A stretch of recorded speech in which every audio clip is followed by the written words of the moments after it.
Alrighty guys, we're back to Star Wars Review. Today I'm going to be talking about the newly announced Star Wars game from Motive Studios titled Star Wars Squadrons, which is a starfighter game which was leaked several months ago back.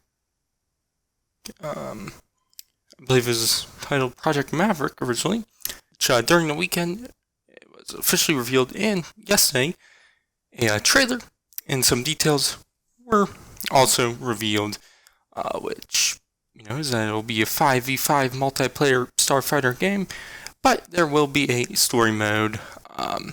There's a few descriptions, which I'll read those out. But first off, there's a description, like just a normal one, which says master the art of starfighter combat and the authentic piloting experience Star Wars Squadrons. Buckle up, feel the adrenaline of first-person multiplayer space dogfights alongside your squadron, and learn what it means to be a pilot in a thrilling Star Wars single-player story. So yeah, it seems like it'll be just first-person, which is neat. For story stuff, there was a description also, which from the trailer also makes it seem like it takes place after Return of the Jedi, after the Battle of Endor and whatnot. Which a description for the story stuff. Most of the stuff is from an article on StarWars.com, so if I remember, I'll put that linked down below. But anyways, a description for the story. Single player campaign. It says Star Wars Squadrons will feature a single player story that brings to life events following the Battle of Endor when the Rebel Alliance has successfully destroyed the Death Star 2. Through the story, players will learn what it means to be a pilot as they battle from the alternating perspectives of two customizable pilots when serving in the New Republic's heroic Vanguard Squadron, while the other one fights for the Galactic Empire's fearsome Titan Squadron. The authentic story features a diverse cast of original characters as well as some cameos from familiar faces in the Star Wars galaxy. So yeah, you'll be able to play as a Rebel and an Imperial pilot in the story, which I'm excited for. I would assume the story probably won't be super long. It'll probably be around Battlefield 2 length. Obviously nowhere near Jedi Fallen Order, because in Jedi Fallen Order was just a single-player story game, where, this has a multiplayer, and also it's not priced like, Battlefront 2, but is a bit cheaper than most games. But, obviously I hope it's better than the Battlefront 2 story, which I didn't hate the Battlefront 2 story. It just was kind of okay. Mainly, also, I didn't feel like it was super long. Obviously, I hope the story in this is more closer, like 6 to 8 than what Battlefront 2 is, like 4 to 5. So maybe even less than that. Depends on how quick you're going. But the Vanguard Squadron was first introduced in Alphabet Squadron, the novel, which I should have a review of that coming out in a few days. But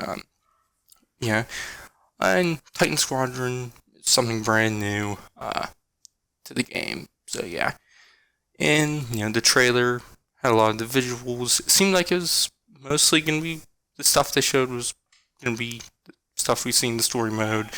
You see, it said familiar faces in the trailer. We do see Hera, from Star Wars Rebels, and we also see Wedge and Tellies in the cockpit of an X-Wing, so that's cool.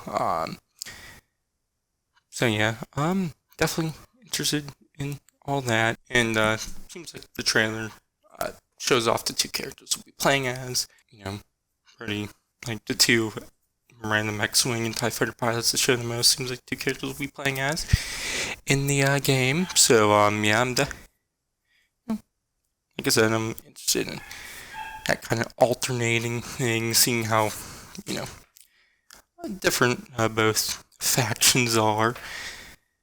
And also in your, at least in the crew, or maybe one of the pilots you can play as a multiplayer for the Rebel side and the Trandoshan, so that's neat.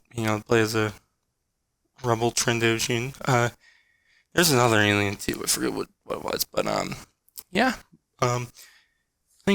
Definitely excited for that story mode. But the main focus is the multiplayer, which there's a big description of stuff and whatnot, which I'm gonna be reading off here. But I'm just gonna read it off and then talk.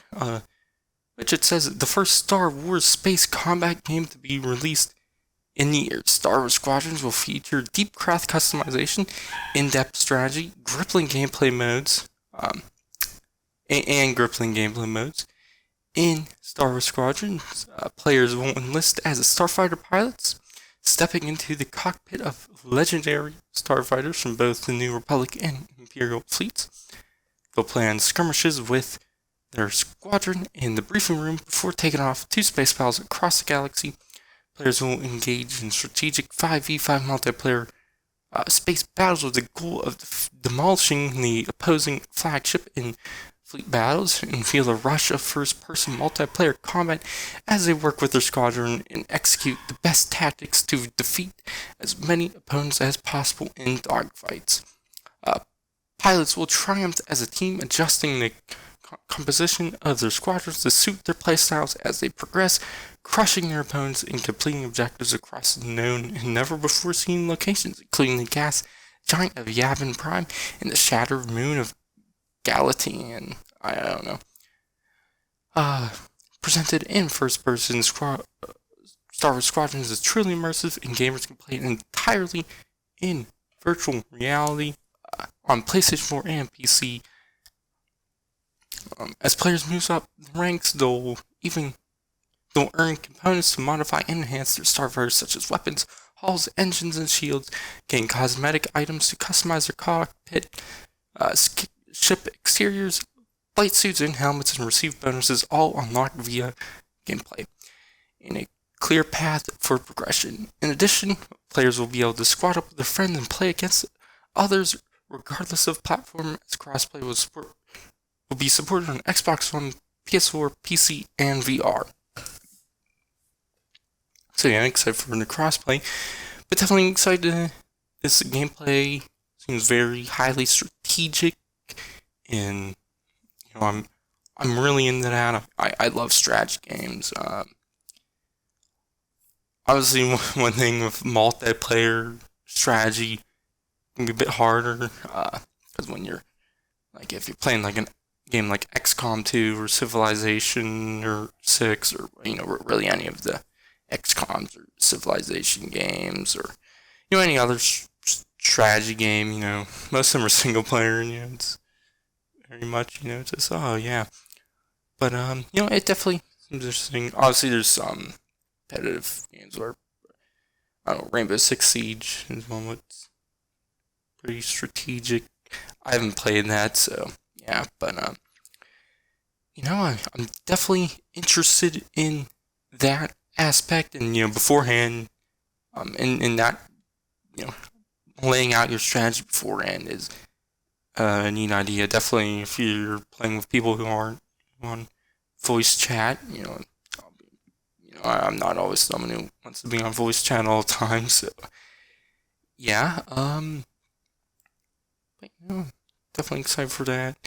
Cosmetic items and whatnot, they said there won't be microtransactions, but I'm going to go out on a limb and say there are going to be microtransactions for cosmetics. Maybe not at launch, but I can guarantee there will be. But, I don't really care about microtransactions for cosmetic items.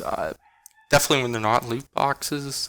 Battlefront 2, obviously had the big problem with the microtransaction and loot boxes, which that's how we progressed in the game was through the loot boxes, which that was the big problem. But then they changed all that, and there's still microtransactions, but it's all set prices, and what item you're gonna get. So yeah, and I believe all the items you can earn via gameplay. Which I assume they'll just be doing the same thing here, but But also in the trailer, it showed, like at the beginning, I don't know if this will be a gameplay aspect or not, but showing like putting more power into the shields and or engines and stuff like that. I would assume that would be a big thing in the gameplay. So yeah, definitely excited for that. And VR support's cool. Don't have any VR stuff, but there's a lot of Star Wars VR stuff. They're like for Star Wars, they're pushing out a lot of VR stuff, which kind of makes me want to get a VR headset, even though I'm probably only do that. I don't have a good enough computer to do VR stuff, so which I need to get a new computer, anyways. But other than that, I'm very excited for Squadrons. But yeah, there will probably be gameplay revealed at EA Play Live on Thursday, the 18th. So yeah, I don't know if I'll do a video on that when the gameplay gets revealed or not. We'll see. If I don't, I'll be talking about it next week on Monday for my weekly Star Wars recap show. What I do every Monday, most of the time every Monday, and sometimes I don't do it. But yeah, but Squadrons will be releasing on October 2nd for PS4, Xbox One, and PC. I don't know if there will be an Xbox Series X and PS5 version. I don't know, but the game will only cost $39.99, so $20 cheaper than Battlefront 2, and Jedi Fallen Order were at launch, and most video games are $59.99. So yeah, but it is only this one era, only 4 ships for each side, so 8 ships in total.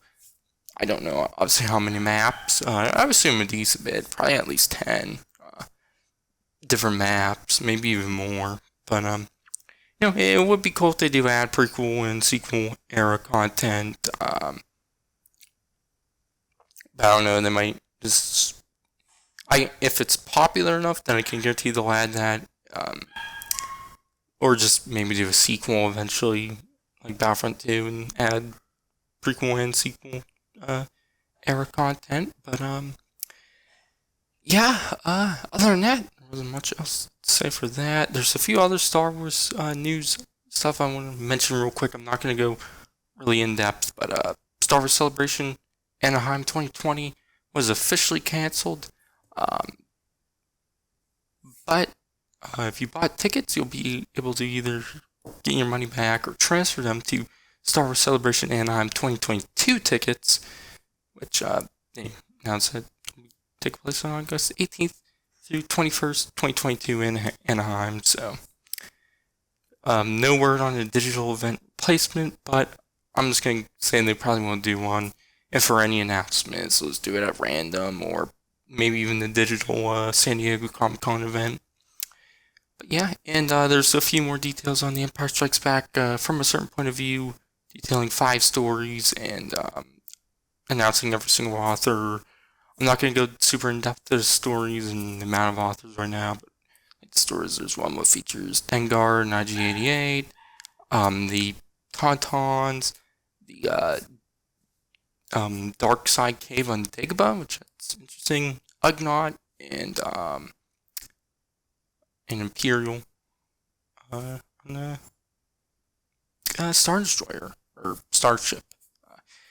But I'll be talking about those a lot more in depth on Weekly Star Wars Recap. But yeah, anyways, I'm ending this one off here. I've been Star Wars Review. I'll catch you guys in the next one.